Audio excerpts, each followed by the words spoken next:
마태복음 13장 3절 4절 말씀입니다. 봉독합니다. 예수께서 비유로 여러 가지를 그들에게 말씀하여 이르시되 씨를 뿌리는 자가 뿌리러 나가서 뿌릴새 더러는 길가에 떨어짐에 새들이 와서 먹어 버렸고. 아멘. 이 말씀 읽을 때 약간 허전한 느낌이 드는 것은 다 읽지 않고 앞에 부분만 읽었기 때문입니다. 오늘 읽은 본문 말씀을 나눌 텐데 길가에 떨어진 씨앗이라고 제목을 정하고 나누도록 하겠습니다. 자, 본문 말씀이 마태복음 13장으로 넘어갔고요. 마태복음 13장을 이렇게 시작하는데요. 내용이 뭐냐면 예수님이 집에서 나와서 바닷가에 앉으셨다. 근데 사람들이 많이 모여들었고 예수님은 거기에서 배를 타시고 사람들에게 말씀을 전하셨는데 비유로 여러 가지를 말씀하셨다. 이렇게 13장 1절 2절 말씀이 시작이 됩니다. 그러니까 이제부터 조금 분위기가 달라진다. 배경도 다르고 다른 분위기의 내용들이 전개될 것이다 하는 느낌을 주고 있지요. 예수님이 갈릴리 호수에서 배를 타고 물 위에서 땅에 있는 사람들에게 말씀을 전하셨대요. 그리고 전하신 내용을 요약해서 말하기를 비유로 여러 가지로 말씀하셨다 하는 걸 보니까 이 씨 뿌리는 사람에 대한 비유 요 하나만 얘기하신 게 아니라 다른 말씀들도 여러 하신 것 같아요. 근데 그 중에 씨 뿌리는 자의 비유를 기록하고 있는 거죠. 예수님이 이렇게 말씀하시고 여러 가지 비유를 말씀하시는데 그 중에 한 가지인 씨 뿌리는 자의 비유를 기록하고 있는 거예요. 그 다음에 10절에 보면 이 씨 뿌리는 자의 비유 바로 뒤에 제자들이 예수님께 묻습니다. 뭔가 의문이 있어서 묻는 거죠. 질문은 뭐였냐? 어째서 사람들에게 비유로 말씀하시는 거죠? 하고 물었어요. 무슨 얘기인가요? 이전에 사람들에게 말씀 전하시고 가르치실 때 하던 것과는 뭐가 달라졌어요. 비유로 전에는 잘 안 그러셨는데 물론 성경 말씀을 찾아보면 그 전에도 비유로 말씀하신 적이 있습니다. 근데 이게 비유를 처음 말씀하셨다는 얘기라기보다는 여러 가지 이야기를 비유로 말씀하셨다는 얘기에 대해서 제자들이 왜 그렇게 하시는 거예요? 하는 궁금증을 가지고 질문을 하는 겁니다.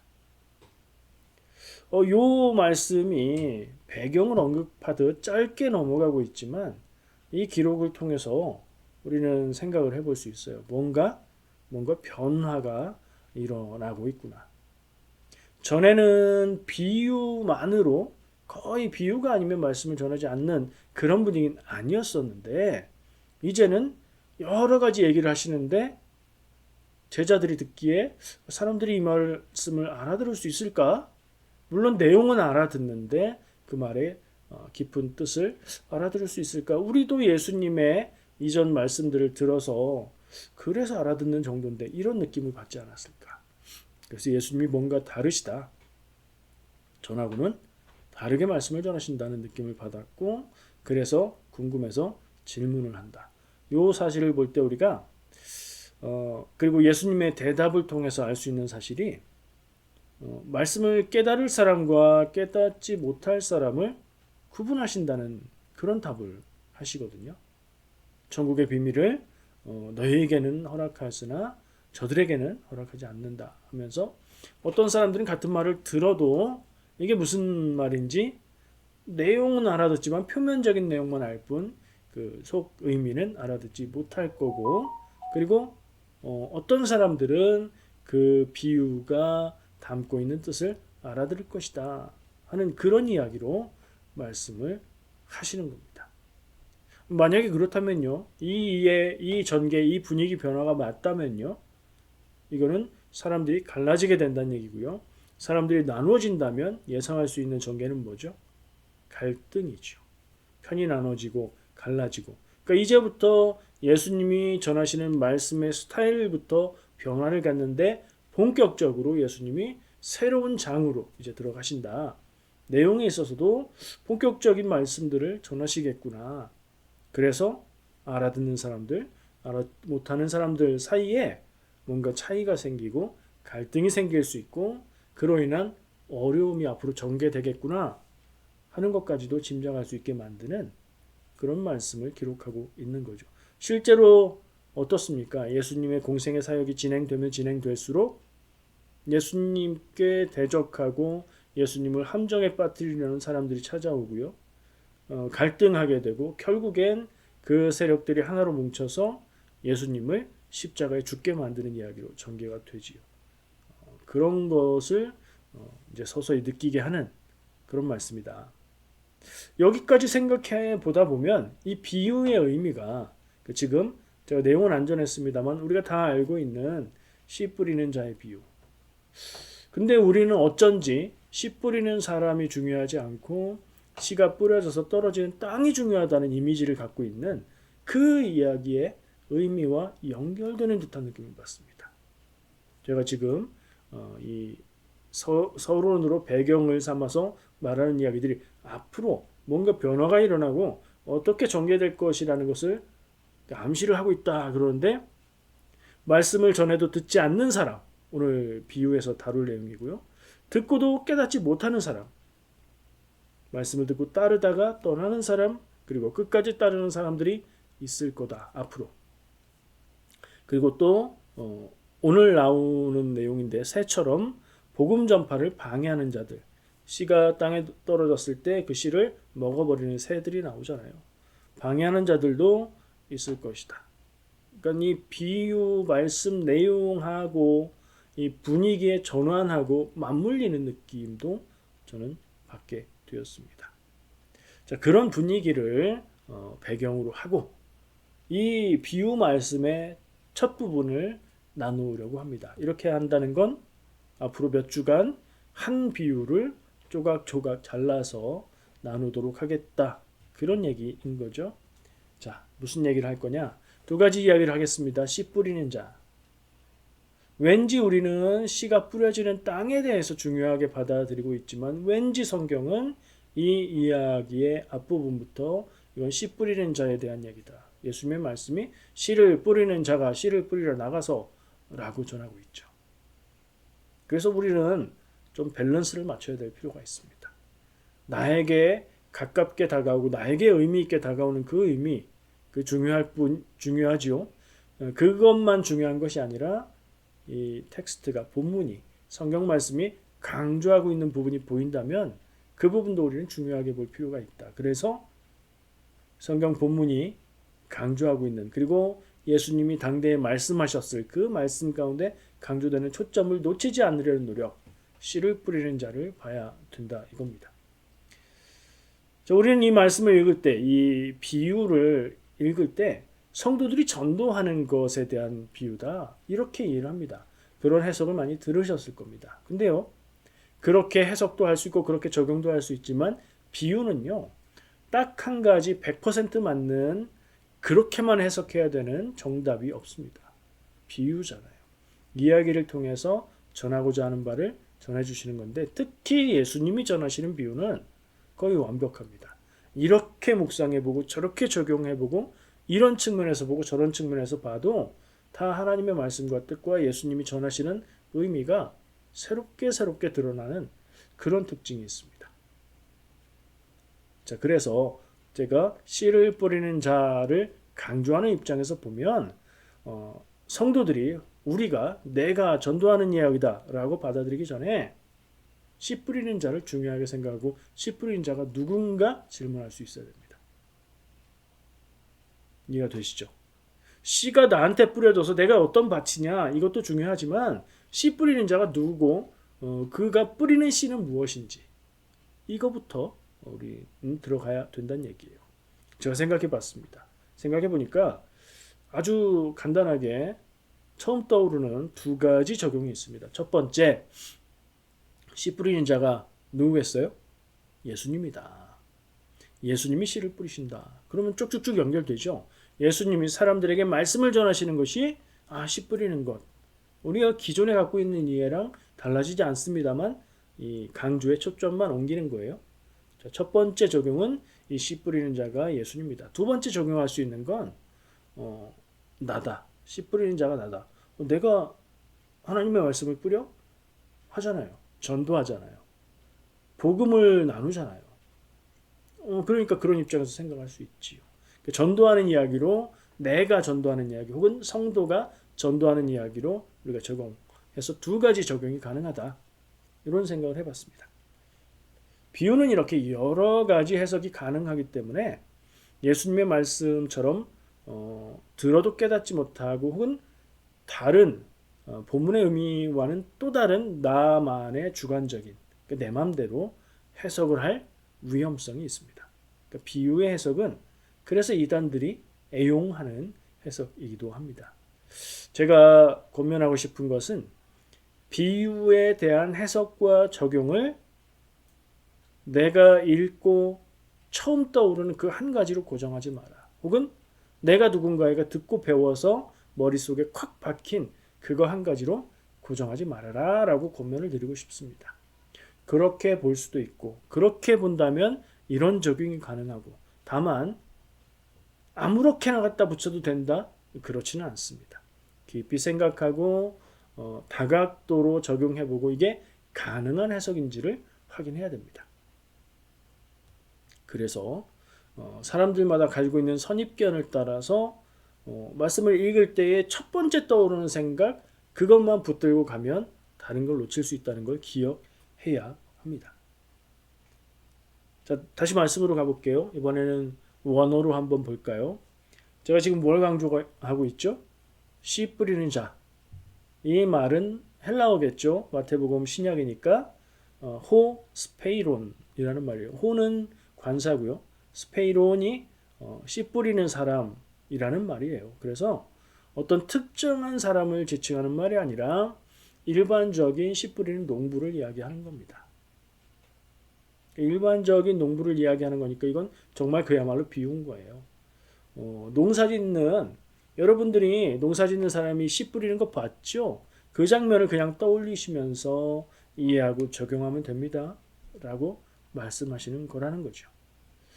근데요, 저는 이 씨 뿌리는 자라는 표현에 좀 집중해 봤는데요.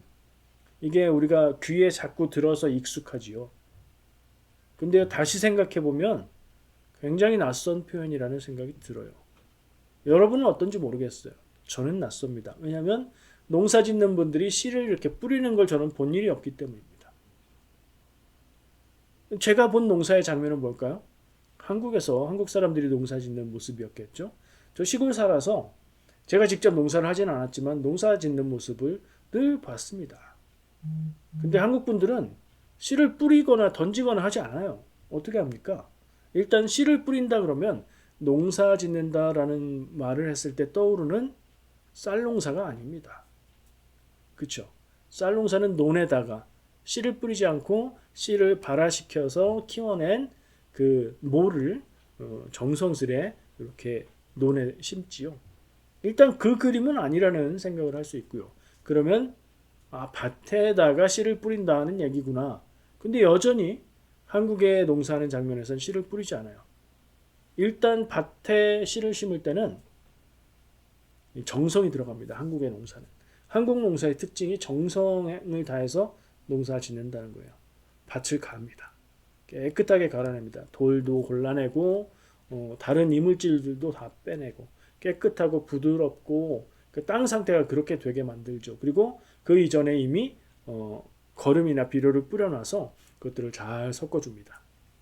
공기가 잘 통하고 색깔은 보통 검은색에 가까울수록 영양분이 많죠. 그런 땅을 만듭니다. 밭을 그렇게 갈아서 길을 내서 골을 낸 다음에 씨를 심을 자리죠. 거기에 씨를 뿌리나요?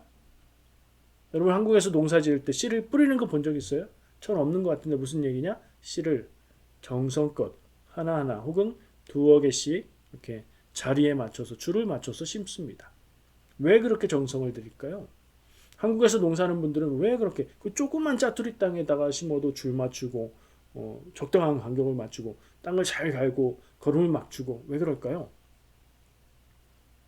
작은 땅에서 씨를 아무렇게나 뿌리고 심어서 나는 수확하고 그렇게 최적의 조건을 만들어줘서 손은 많이 가지만 그렇게 수확하는 양하고는 질적으로 다르기 때문이에요. 농사의 기술을 집약하고 그 기술을 노동력으로 쏟아 부어서 농사 짓는 분들이 굉장히 육체 노동을 많이 하잖아요. 그 노동 집약적인 특징이 있다고 말을 하는데요. 손을 많이 들여서 일을 많이 해서 같은 땅 면적에서 같은 심은 씨앗에서 훨씬 많은 수확을 얻을 수 있는 농사를 짓는 거예요. 근데 예수님이 말씀하시는 이 이스라엘의 농사 방법은 완전히 다르다. 왜 그렇죠? 그 사람들은 농사만 짓고 그 작물만 먹는 사람들이 아니에요. 기본적으로 목축을 하고 있고요. 거기에 농사도 짓는 거예요. 말씀을 보니까 씨를 땅에 뿌렸다. 게다가 이 첫 번째 부분에 보면 씨가 어디 떨어졌대요? 땅에 떨어졌다. 길에 떨어졌다. 한국 사람들이 농사를 짓고 씨를 뿌린다 쳐도 길에 씨가 떨어진다는 게 이해가 되나요? 저는 어렸을 때 이해가 안 됐어요. 그게. 근데 이스라엘의 농사 방법이 그래요. 예수님이 농사를 짓지 않아 봐서 농사 짓는 걸 모르셔서 직업이 목수라서 꾸며낸 이야기가 아니에요. 이스라엘의 농사 방법은 그렇게 뿌리는 그리고 그렇게 수확하는 그런 농사 방법이었어요. 그것을 말씀하시는 거예요. 그러면 사람들은 자기들이 봤던 장면을 떠올리면서 이해를 바로바로 했겠죠. 자, 그런 비유로 말씀을 하고 계십니다. 그래서 이 첫 번째 주제 씨 뿌리는 자에 대한 강조점을 생각해 보고 정리하면 그럼 씨 뿌리는 자는 누구냐? 라고 말했을 때 예수님으로 읽을 수도 있고 나로 적용해 볼 수도 있고 같은 차원에서 성도라고 생각을 해볼 수도 있다. 이 씨 뿌리는 사람, 씨 뿌리는 자가 중요하다. 거기에 강조점을 줄 때는 어떤 의미로 읽느냐 이게 좀 달라지게 됩니다. 예수님이 씨를 뿌린다. 나는 어떻게 받아들일까? 뭐 이런 적용이 될 수 있겠죠. 내가 씨를 뿌린다. 이건 전도라고 이미 적용을 해서 말씀을 해석해 볼 때는 내가 씨를 뿌리는 하나님의 씨를 뿌리는 하나님의 말씀을 뿌리는 전도를 할 때 어떠한 태도 어떠한 마음으로 해야 되는가 뭐 이런 생각으로 적용을 해볼 수 있겠죠. 두 번째 주제를 나누어 보고 싶은 것이 있는데요. 두 번째 주제는 첫 번째 이 씨 뿌리는 자가 누구인가라는 질문으로 씨 뿌리는 자에 대한 초점을 가지고 나눴다면 길가에 떨어진 씨를 나눌 겁니다. 이거는 기존에 우리가 사람마다 내 여러 상태의 밭과 같은 그런 사람들의 차이가 있다. 이렇게 얘기하는 그런 이해로 접근을 하시면 아주 쉬울 것 같습니다. 그런데 이제 씨로 초점을 둔다. 이렇게 생각하고 한번 나눠보겠습니다. 길에 씨가 떨어졌다. 한국 같으면 상상하지 못할 일이지만 이스라엘의 농법에서는 그럴 수 있다. 자연스러운 일이다. 뿌리다 보면 길에도 떨어지고 깨끗하지 않은 땅에도 떨어지고 자라기 어려운 땅에도 떨어질 수 있다 생각하고요. 길은 무엇이죠? 농사 짓는 밭인데 길이 뭐 대로가 나 있진 않을 거고 사람들이 편리에 따라서 밟고 다니다 보면 딱딱하게 다져지고 단단하게 굳어진 땅일 겁니다. 길 위에 씨를 뿌리면 어떻게 될까요? 그걸 뭐 덮으려고 해도 덮을 흙도 없을 거고요. 단단하니까. 그리고 씨가 싹이 트지도 않을 겁니다. 단단한 땅 위에 있으니까요. 그렇죠? 단단한 땅 위에 그냥 씨가 있다 보면 어떻게 돼요? 말씀에 나오죠. 결국엔 새가 와서 그 씨를 먹어버리죠. 새의 먹이가 되고 맙니다. 이 이야기에서 씨의 그 목적하는 바는 뭐예요? 땅에 심겨져서 싹이 트고 뿌리를 내리고 다시 작물을 수확할 수 있게 자라나는 거잖아요. 그러면 길 위에 떨어진 씨는 그 목적을 이루는 거예요? 이루지 못하는 거예요? 이루지 못하는 거죠. 목적한 바를 좋은 결과를 맺지 못하는 경우를 이야기하는 겁니다. 이 비유가 말하는 씨는 아무래도 예수님이 전하시는 말씀이라고 할 수 있겠죠. 아까 씨 뿌리는 자가 예수님이라고 생각해보면 그렇게 적용될 겁니다. 또 다르게 말해보면 이건 하나님의 뜻이에요. 하나님의 뜻을 나눌 때에 사람들이 그걸 듣고 깨달을 수 있겠죠. 그리고 그 하나님의 뜻을 따라 사는 길, 또 달리 말하면 복음이라고 말할 수도 있을 겁니다. 이 복음은 무엇입니까? 사람에게 구원이 되고 영혼의 생명이 되는 귀한 것이지요.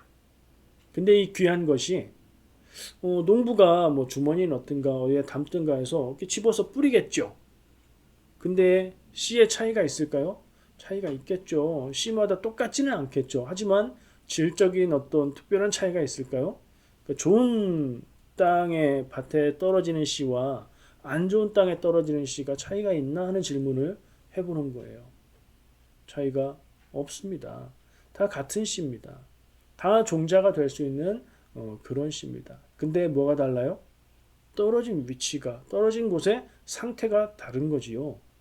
그렇게 생각하고 적용을 해 볼 수 있습니다.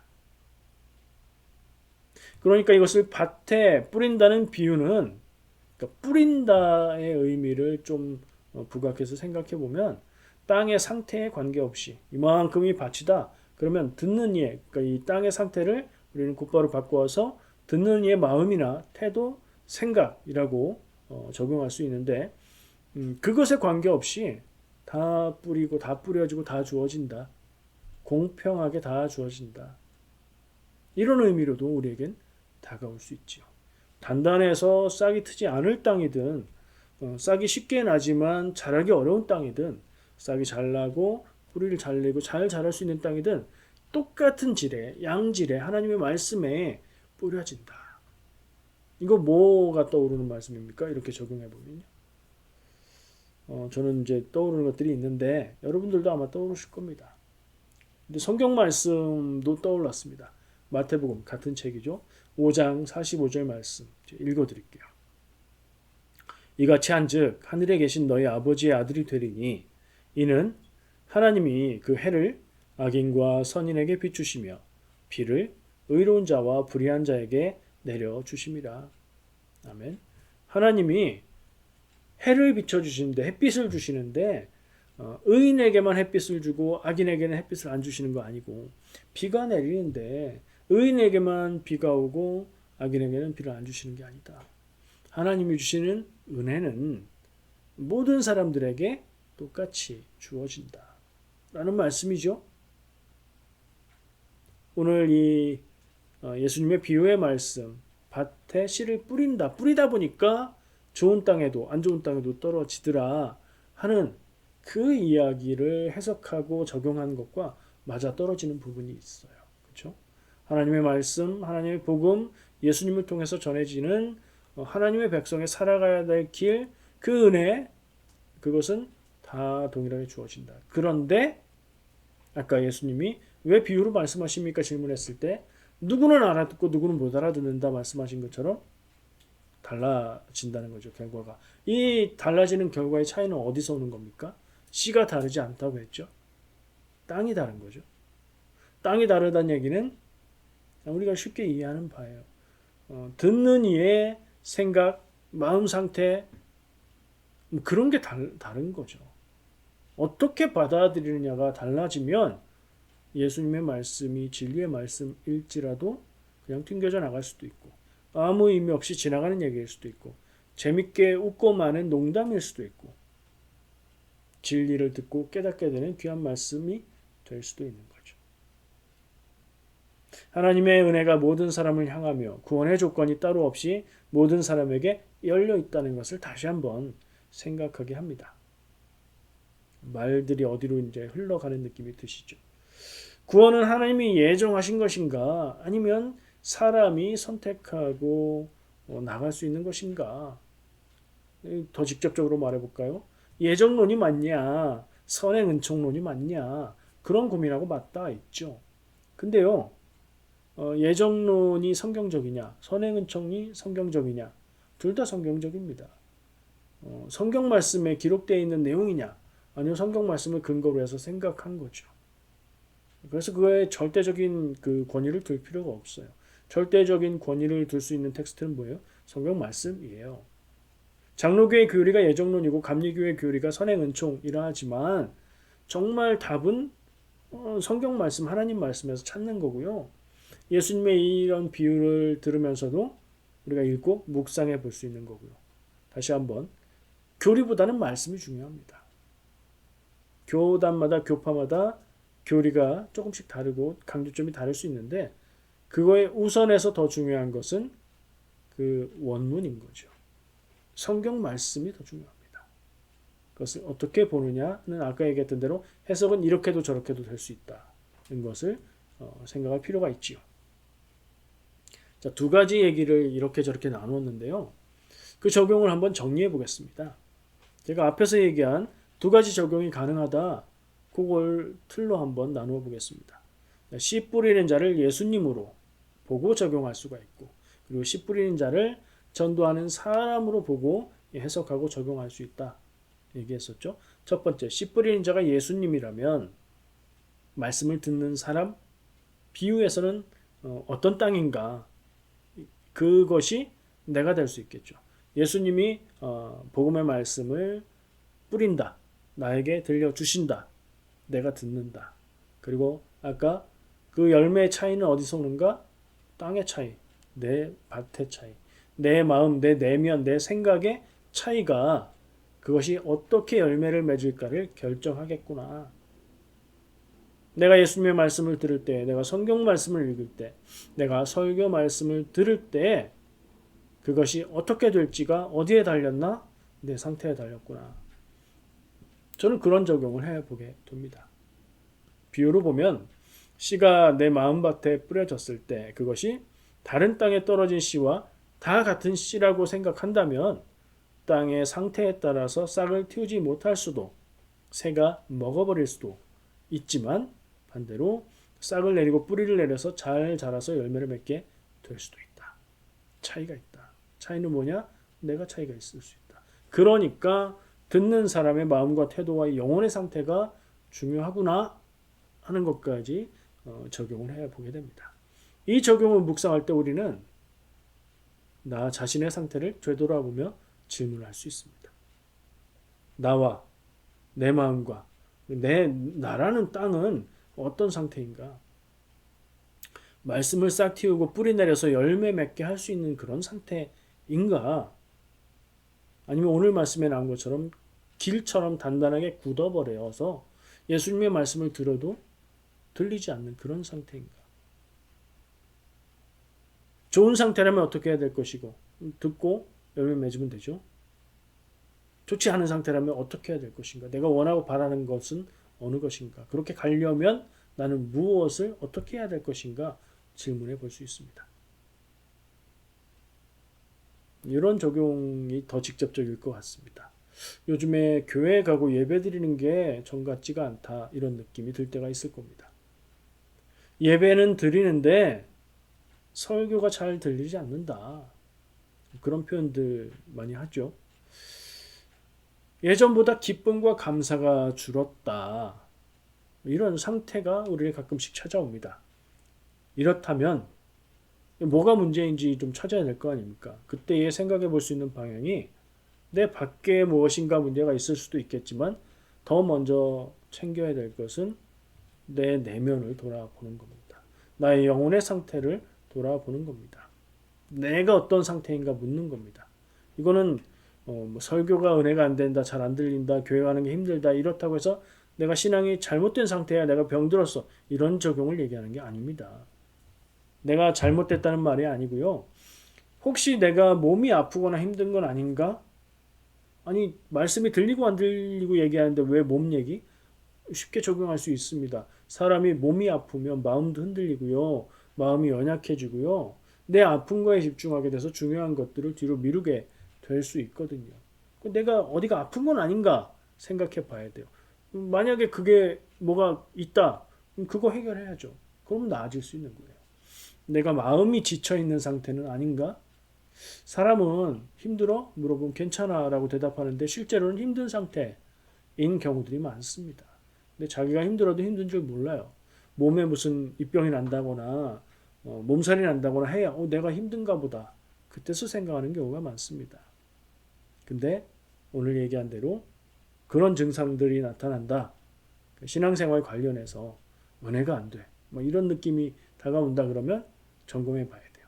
몸이 아프진 않나? 내가 마음이 지쳐 있지는 않나?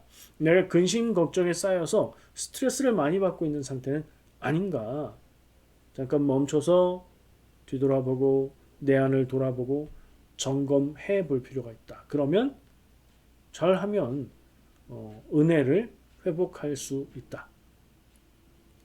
그게 원인이 아니라면 또 다른 데서 찾아야 되겠지만 만약에 거기서 원인이 발견된다면 우리는 회복할 수 있는 힘을 거기서 얻을 수 있겠다까지 저는 적용을 해 보았습니다. 예수님이 전하시는 것이라는 생각을 해볼 때요. 두 번째, 이 비유 말씀을 우리가 전도할 때, 내가 전도할 때, 성도가 전도할 때 씨 뿌리는 자로 생각할 때 적용해 볼 수 있습니다. 내가 하나님의 말씀, 복음을 전하면 그것으로 사명을 감당한 것이다. 내가 복음을 전하고 그 사람이 예수 믿고 구원받고 삶이 변화되고 성장해가고 뭐 이런 것까지 내가 다 책임지려 하지 않아도 된다. 이렇게 적용을 하는 게 일반적인 적용이에요. 이 씨 뿌리는 자의 비유의 적용은요. 연결되시죠? 씨를 뿌리는 자는 씨를 뿌릴 뿐 씨가 좋은 땅에 떨어진 씨는 잘 자랄 것이고 안 좋은 조건에 있는 땅에 떨어진 씨는 잘 못 자랄 건데 그건 땅 책임이지 뿌린 사람의 책임이 아니다. 잘 뿌렸어야지. 아니요. 그렇게 쭉 다 뿌리는 농법이에요. 그런 적용이 가능합니다. 그러나 뭐 이게 나는 그냥 전하기만 하면 나는 끝이야. 이런 건 아닙니다. 그럼에도 불구하고 우리가 전도를 할 때에 말로 전도를 하면서 듣는 사람이 믿도록 만드는 것은 우리의 몫이 아니다. 내가 할 수 없는 거다. 그거는 누가 해요? 하나님이 하실 일이다. 그리고 어떤 상태에 있는지 그 들은 사람의 내면의 상태, 마음의 상태가 더 중요하다. 그에게 책임이 있다. 이런 생각을 좀 할 필요가 있어요. 어떤 때요? 전도했는데, 복음을 전했는데, 간절히 기도하고 누군가에게 복음을 전했는데 전혀 반응이 없다거나 거부한다거나 다시는 그런 소리 하지 말라는 그런 강한 거부를 보인다거나 그럴 때 내가 상처될 수 있거든요. 그거 상처받을 필요가 없다. 나는 전하라는 마음이 들었고 그것을 사명으로 여겨서 전했다면 그것으로 사명은 감당한 것이다 라고 생각할 수 있어요. 다시 말합니다. 그냥 난 말하면 끝이야. 그런 태도는 아니지만 내가 모든 것을 다 책임지려고 하지는 않아도 된다. 말로 전도할 수 있고요. 살아가는 모습으로 복음을 드러낼 수 있어요.